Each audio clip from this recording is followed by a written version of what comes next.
Ce jeune Moussa doit rester en France. Il a fait preuve d'envie d'apprendre, il a fait preuve d'envie de se former, il a fait preuve d'envie de s'intégrer. Mais son obligation de quitter le territoire court toujours. Il est assigné à résidence et son expulsion est toujours programmée. L'association MIE du Blémard-Le Sentier a été montée par des bénévoles il y a 5 ans, dans le but de créer un centre qui accueille des jeunes MNA.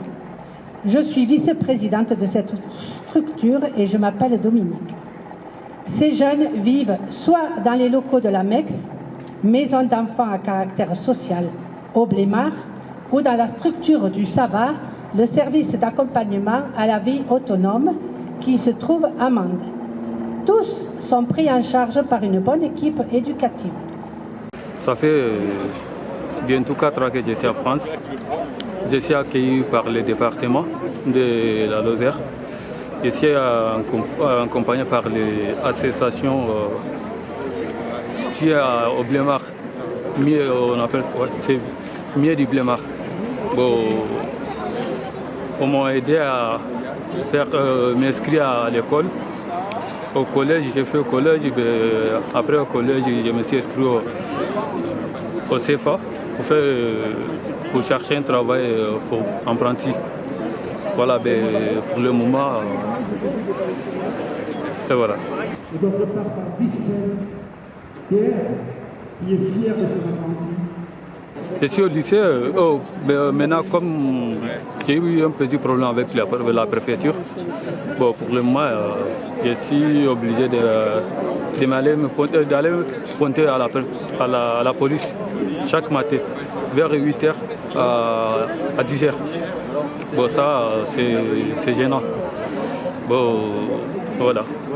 Donc du coup, en ce moment, vous ne pouvez plus travailler, alors votre employeur veut que vous travaillez? Ouais, pour le moment, je ne peux pas travailler. Mais mon patron, il me soutient, il veut que je retourne au travail, quoi. Voilà. D'accord. Justement, Brice, en fait, il a démarré une grève de la faim lundi. Oui. Il y a un autre patron qui s'est mis en solidarité, qui s'est mis en grève de la faim aussi. Oui. Aujourd'hui, il y a du monde. Oui. Quels sont vos espoirs et quel sens ça a pour vous, tout cet élan qu'il y a autour de vous? Bon, toutes les personnes qui sont autour de moi, je les remercie et puis je me vois soutenir, c'est bien. Merci à eux, bon, voilà.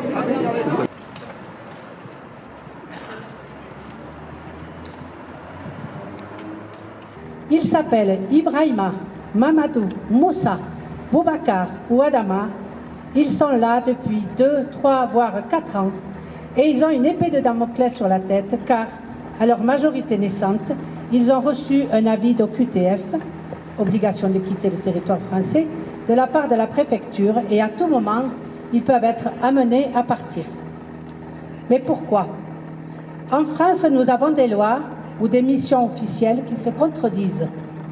D'un côté, le conseil départemental doit accueillir et instruire ces jeunes, MNA, et d'un autre côté, la préfecture applique la loi en exigeant des papiers d'identité conformes. Sur le terrain, cela veut dire que de l'argent public est investi pour la mission du conseil départemental et à la majorité de ces jeunes, ils sont renvoyés. Autrement dit, on ne s'occupe pas du devenir de l'argent public dépensé, mais surtout, on ne met pas de visage humain sur ces papiers d'identité qui ne pêchent parfois que pour un tampon non conforme, une date mal écrite sur un jugement supplétif. Ce jugement qui remplace l'acte de naissance. Car dans les immenses pays d'Afrique ou d'ailleurs, les femmes ne déclarent pas tout de suite la naissance de leur enfant. La ville est bien trop loin. Les systèmes administratifs ne sont pas les mêmes que les nôtres. Il ne faut pas confondre papier avec un défaut et faux papier.